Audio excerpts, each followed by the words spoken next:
የኢትዮጵያ ብር ዋጋ በወራት ውስጥ ከፍተኛ ቅናሽ ማሳየቱ ተነግሯል። በምን ያክል ቀነሰ? በዝርዝር ይዘነዋል። መንግስት በእምነት ተቋማት ላይ የጣለውን የአከራይ ተከራይ ግብር ውሳኔ እንዲያጤን ጥሪ ስለመቅረቡ ተሰምቷል። የቀረበውን ጥያቄ ዝርዝርና በመንግስት በኩል ደግሞ ለዚህ ጥያቄ የተሰጠው ግልጽ መልስ ምን ይመስላል? ተሰሙታላችሁ። በህገወጥ ደላሎች ተታለው ድንበር ለማቋረጥ የሚሞክሩ በሺዎች የሚቆጠሩ ሰዎች በቁጥጥር ስር እየዋሉ መሆኑ ተሰምቷል። ይህንንም ጉዳይ እናደርሳቸዋለን። ከባህር ማዶ ከያዝናቸው ጉዳዮች መካከል ደግሞ ሳውዲ መራሹ ጥምረት በየመን ላይ ወታደራዊ እርምጃ መውሰድ መጀመሩ ተገልጿል። ጤና ይስጥልን ውድ የገበያ ሚዲያ ተከታታዮቻችን፣ እነዚህንና ሌሎች ለሰዓቱ ያዘጋጀንላችሁን ዘገባዎች ዝርዝር ለመስማት አብራችሁን እንድትቆዩ እንጋብዛለን።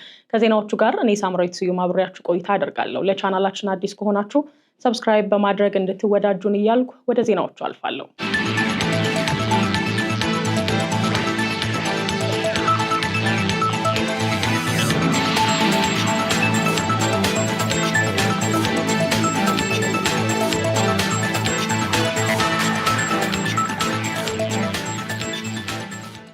የከፍተኛ ፍርድ ቤት ሹመት በመጀመሪያ ደረጃ ፍርድ ቤቶች ላይ ስጋት መደቀኑ ተገልጿል። የሕዝብ ተወካዮች ምክር ቤት ታህሳስ 28 ቀን 2018 ዓ.ም ባካሄደው መደበኛ ስብሰባ በጠቅላይ ሚኒስትሩ አቅራቢነት ለፌዴራል ከፍተኛ ፍርድ ቤት በእጩነት የቀረቡ የ34 ዳኞችን ሹመት አጽድቋል። ሆኖም የሹመት ሂደቱ በምክር ቤት አባላት ዘንድ የአካታችነትና የአሰራር ክፍተት ጥያቄዎችን ማስነሳቱን የተነገረው የምክር ቤት አባላት ካነሷቸው ዋና ዋና ነጥቦች መካከል ደግሞ ለከፍተኛ ፍርድ ቤት ከተሾሙ 34 ዳኞች ውስጥ 22ቱ የተመለመሉት ከፌዴራል መጀመሪያ ደረጃ ፍርድ ቤት መሆኑ ተጠቃሽ ነው። ይህም ታዲያ በዝቅተኛ ፍርድ ቤት ላይ ከፍተኛ የስራ ጫናና የዳኞች እጥረት ሊፈጥር እንደሚችል ነው አባላቱ ስጋታቸውን የገለጹት። በተጨማሪም በምልመላው ሂደት ላይ የታየው የሃይማኖትና የክልል ተዋጽኦ ሚዛኑን የጠበቀ አይደለም የሚልም ትችት ቀርቦበታል። በተለይም ታዲያ ከተሿሚዎች መካከል ከሃይማኖት ስብጥር አንጻር አንድ ሰው ብቻ መካተቱና የሁሉም ክልሎች ተሳትፎ አለመታየቱ የአካታችነት ጥያቄ እንዲነሳ ምክንያት ስለመሆኑም ነው የተነገረው። ለቀረቡት ጥያቄዎች ምላሽ የሰጡት ታዲያ የፌዴራል ዳኞች አስተዳደር ጉባኤ ተወካዮች ምልመላው ብቃትን፣ የስራ አፈጻጸምንና ስነ ምግባርን መሰረት ያደረገ መሆኑን ያስረዱት። የክፍተት ስጋትን በተመለከተ ለተነሱ ጥያቄዎች በሰጡት ማብራሪያም በመጀመሪያ ደረጃ ፍርድ ቤት ላይ የሚፈጠረውን ክፍተት ለመሙላት አዳዲስ የዳኞች ምልመላ ተጠናቆ ዝግጅት መደረጉንና በአጭር ጊዜ ውስጥ ለምክር ቤቱ ቀርቦ እንደሚሾምም ገልጸዋል።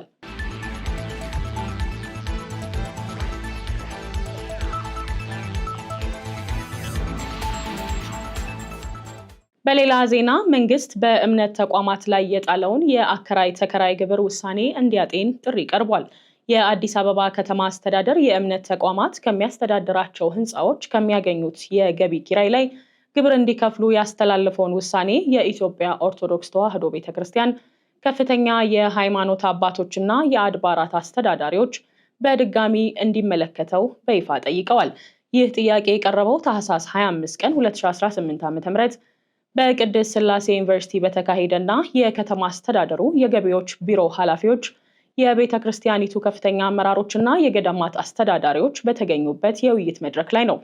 በውይይቱ ላይ የተሳተፉት የሃይማኖት አባቶችና የህግ ባለሙያዎች ግብሩን የተቃወሙባቸው ዋና ዋና ምክንያቶች የገለጹ ሲሆን በአዲሱ የንግድ ህግ ማለትም በአዋጅ ቁጥር 1243/2013 መሰረት የሃይማኖት ተቋማት እንደ ንግድ ድርጅት እንደማይቆጠሩ በግልጽ መደንገጉ ተመላክቷል። በአዲስ አበባ በሚገኙ 274 አብያተ ክርስቲያናት ውስጥ ከ50 ሺህ በላይ ሰራተኞች የሚተዳደሩ ሲሆን ለደሞዝ በወር ከ1 ቢሊዮን ብር በላይ ወጪ እንደሚያደርግና ይህንን ወጪ ከምዕመናን በሚሰበሰብ ገንዘብ ብቻ መሸፈን የማይቻል በመሆኑ የህንፃ ኪራይ ገቢው ለሰራተኞች ደሞዝ ማቻቻያነት እንደሚውል ተገልጿል። በተጨማሪም ታዲያ ተቋማቱ 35 ከመቶ የአከራይ ተከራይ ግብር እንዲከፍሉ ከተገደዱና ቀደም ሲል የሚከፍሉትን 20 ከመቶ የሀገረ ስብከት ድርሻ ሲደመር የሚቀረው 45 ከመቶ ገቢ የሰራተኞችን ደሞዝ ለመክፈል እንደማይበቃም ነው የተጠቆመው። የአዲስ አበባ ከተማ ገቢዎች ቢሮ ኃላፊ አቶ ቢኒያም ምክሩ በበኩላቸው ውሳኔው በግብር አዋጁ መሰረት ተግባራዊ እየተደረገ መሆኑን ገልጸዋል። እንደ ኃላፊው ማብራሪያ መንግስት ግብር የጠየቀው ከምዕመናን ከሚሰበሰበው ስጦታ ሳይሆን ተቋማቱ ለንግድ ከሚጠቀሙባቸው ህንፃዎች ከሚያገኙት ዓመታዊ ገቢ ግማሹ ላይ የ35 በመቶ ግብር እንዲከፍል ነው ብለዋል። የሃይማኖት አባቶች ውሳኔው በማህበራዊና መልካም አስተዳደር ላይ ቀውስ ሊያስከትል እንደሚችል ስጋታቸውን በመግለጽ መንግስት ጉዳዩን በጥንቃቄ ተመልክቶ አስፈላጊ ሆኖ ከተገኘ የዝግጅት ወይንም የእፎይታ ጊዜ እንዲሰጥና በከፍተኛ የመንግስት ባለስልጣናትና በቅዱስ ሲኖዶስ ደረጃ ውይይት ተደርጎበት መግባባት ላይ እንዲደረስም ጥሪ አቅርበዋል።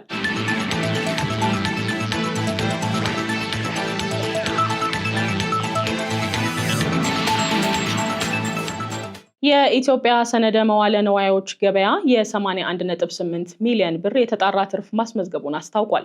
የኢትዮጵያ ሰነደ መዋለ ንዋዮች ገበያ ሰኔ 30 ቀን 2017 ዓ.ም የተጠናቀቀውን የሂሳብ ዓመት ኦዲት የተደረገ የፋይናንስ ሪፖርት ይፋ አድርጓል። ገበያው በበጀት ዓመቱ 81.8 ሚሊዮን ብር የተጣራ ትርፍ ማስመዝገቡንም ገልጿል።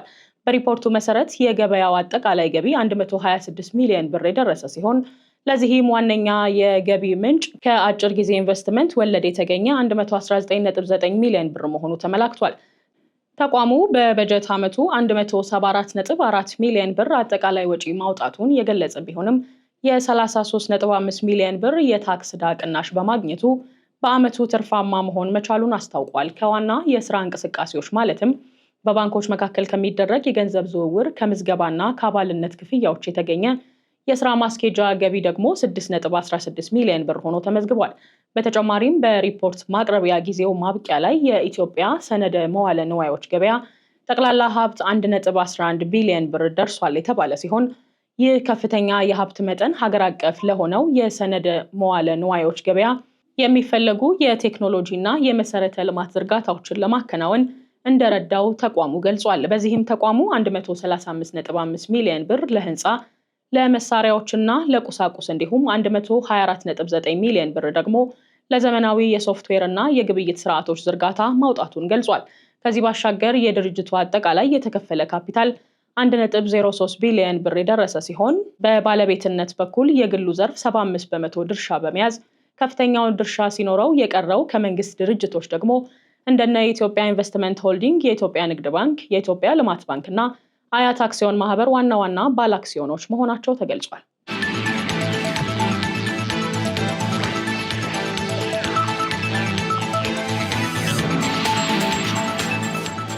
ቀጥለናል ተመልካቾቻችን። አሁንም ዜናዎቻችንን ወደ እናንተ እናደርሳለን። በሌላ ዜና በካርቶን ታሽጎ ሲዘዋወር የነበረ 4.6 ሚሊዮን ብር በቁጥጥር ስር ስለመዋሉ ተሰምቷል። በሚዛን አማን ከተማ አስተዳደር በህገወጥ መንገድ በካርቶን ተጭኖ ሲዘዋወር የነበረ ከ4.6 ሚሊዮን በላይ የኢትዮጵያ ብርና የተለያዩ የኮንትሮባንድ ዕቃዎች በፖሊስ ቁጥጥር ስር መዋላቸው ተገለጸ። የከተማዋ ፖሊስ አዛዥ ኮማንደር ምናሉ ታደሰ እንደገለጹት የተያዘው የገንዘብ መጠን 4,610,200 የኢትዮጵያ ብር ነው። ይህ የጥሬ ገንዘብ ክምችት ታዲያ የኢትዮጵያ ብሔራዊ ባንክ አስቀምጠው ከባንክ ውጪ ሊያዝ የሚገባ የገንዘብ መጠን ገደብ መመሪያ ጋር በቀጥታ የሚጋጭና በህግ የሚያስቀጣ መሆኑን አብራርተዋል። ከጥሬ ገንዘቡ በተጨማሪ 50 የወርቅ ማጠቢያ ገበቴዎች፣ 849 ኪሎ ግራም ቡና እንዲሁም 570 ሊትር አረቄ በቁጥጥር ስር መዋሉ ተገልጿል።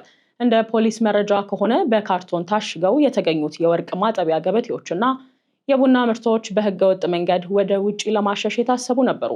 ፖሊስ አክሎም በአሁኑ ወቅት ሁሉም ንብረቶች በኤግዚቢትነት ተይዘው ጥልቅ ምርመራ እየተካሄደባቸው የሚገኝ ሲሆን የገንዘቡ መነሻና መድረሻ እንዲሁም ከጀርባው ያሉ ተባባሪዎችን የመለየት ስራ እየተሰራ ነውም ተብሏል።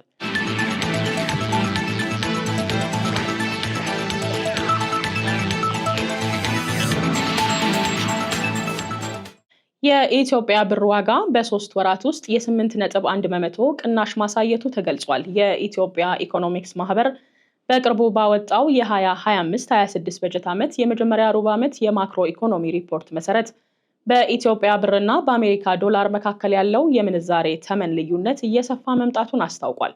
ሪፖርቱ ካለፈው ሐምሌ ወር ጀምሮ ተግባራዊ የተደረገውን ተንሳፋፊ የምንዛሬ ተመን ተከትሎ የብር ዋጋ በ8.1 በመቶ መቀነሱን አመላክቷል። እንደ ሪፖርቱ ከሆነ በሐምሌ 1 ቀን 2025 አንድ የአሜሪካ ዶላር በ135.5 የኢትዮጵያ ብር ይሸጥ የነበረ ሲሆን በመስከረም ወር መጨረሻ ላይ ደግሞ ወደ 146.4 ብር አሻቅቧል።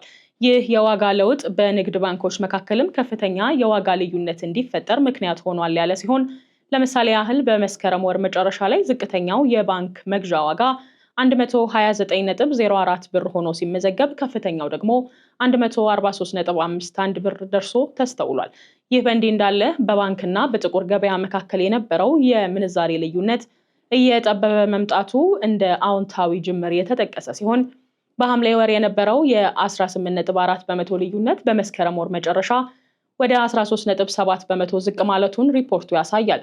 በውጭ ንግድ ዘርፍ እንደ ቡናና ወርቅ ያሉ የኢትዮጵያ ምርቶች በዓለም ገበያ ያላቸውን ዋጋ በከፍተኛ ሁኔታ መጨመሩ ለሀገሪቱ የውጭ ምንዛሬ ግኝት መልካም አጋጣሚ መፍጠሩም ተገልጿል። በተለይ የቡና ዋጋ በ37.3 በመቶ፣ የወርቅ ዋጋ ደግሞ በ39.5 በመቶ ዓመታዊ እድገት አሳይቷል። ሆኖም ግን የግብርና ግብዓቶች በተለይም የማዳበሪያ ዋጋ እስከ 43 በመቶ መጨመሩ በኢኮኖሚ ላይ የራሱ የሆነ ጫና ማሳደሩ አልቀረም። የኢትዮጵያ ብሔራዊ ባንክ የውጭ ምንዛሬ ገበያውን ለማረጋጋት በየ2 ሳምንቱ ከፍተኛ መጠን ያለው ዶላር ወደ ገበያ ማስገባት የሚያስችል ጨረታ እያካሄደ መሆኑ የሚታወስ ሲሆን ይህም ላለው የምንዛሬ እጥረት ጊዜያዊ መፍትሄ መሆኑ በሪፖርቱ ተመላክቷል። በቀጣይ የኢትዮጵያ የውጭ ንግድ ተወዳዳሪነትን ለማሳደግና የምንዛሬ ተመን መረጋጋትን ለማምጣት መዋቅራዊ መሻሻያዎች ተጠናክረው ሊቀጥሉ እንደሚገባ ገበያ ሚዲያ ማህበሩ ካወጣው ሪፖርት ላይ መመልከት ችሏል።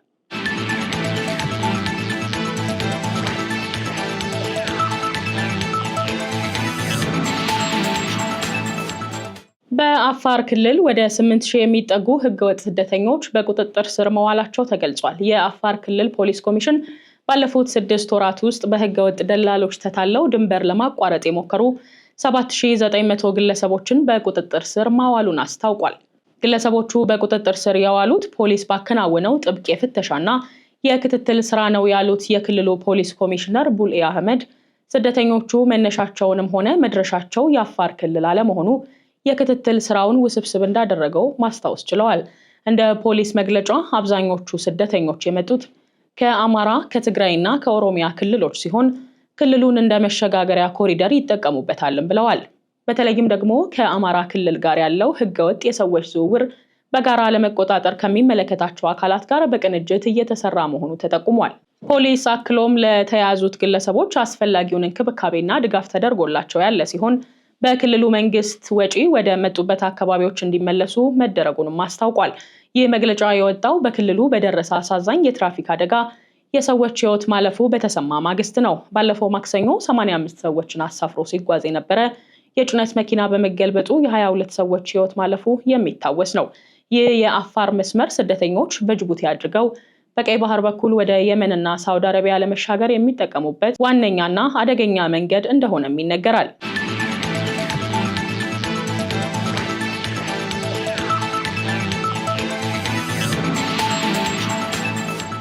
የተከበራችሁ የገበያ ሚዲያ ተከታታዮቻችን ዜናዎቻችን አሁንም እንደቀጠሉ ነው። አሁን ደግሞ ከውጪ ምንጭ ወዳገኘናቸው ዜናዎች እናልፋለን።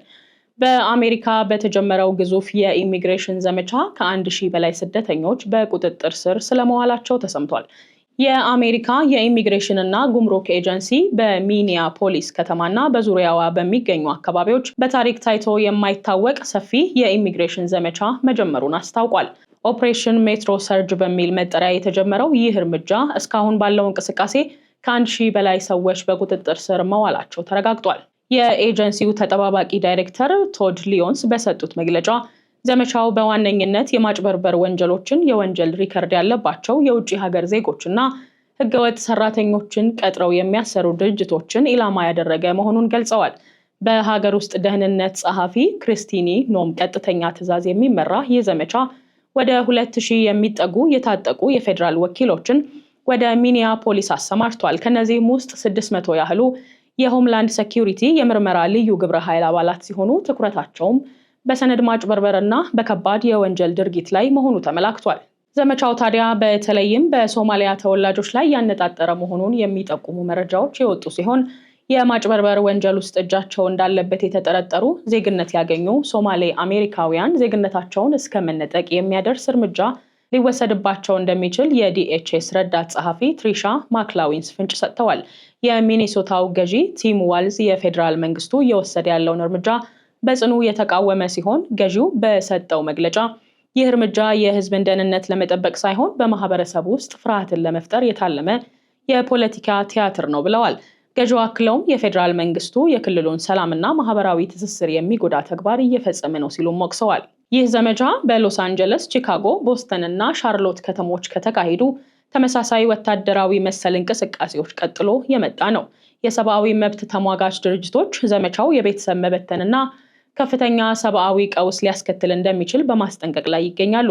ዘመቻው በሚቀጥሉት ሳምንታት ተጠናክሮ እንደሚቀጥል የተገለጸ ሲሆን በአካባቢው የሚኖሩ ስደተኞች በተለይም ደግሞ የሶማሊያ ተወላጆች በከፍተኛ ስጋት ውስጥ መሆናቸው ተዘግቧል።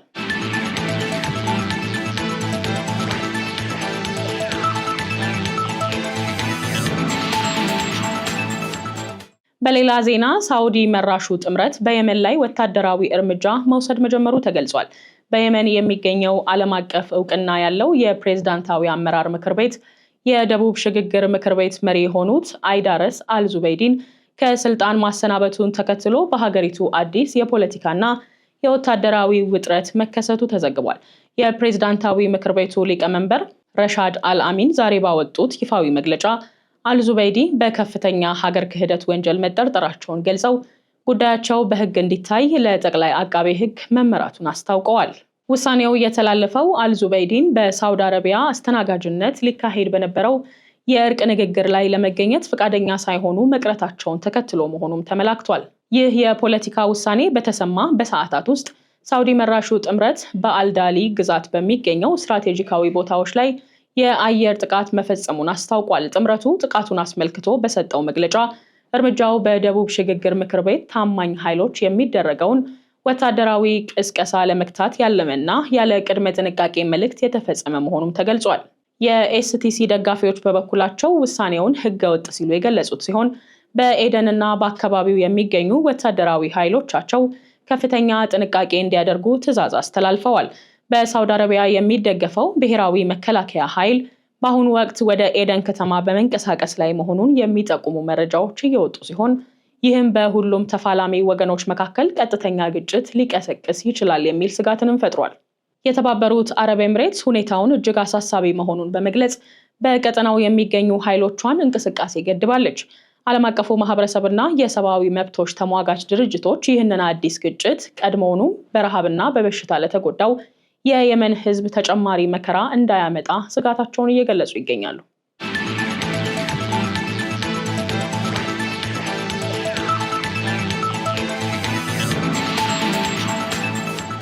የተከበራችሁ የገበያ ሚዲያ ተከታታዮቻችን ዜናዎቻችን እስካሁን የተመለከታችኋቸውን ይመስሉ ነበር። ዜናዎቹን ወደ እናንተ እያቀረብኩ ሳምራዊት ስዩም አብሬያችሁ ቆይታ አደረግኩ። መልካም ምሽት ይሁንላችሁ።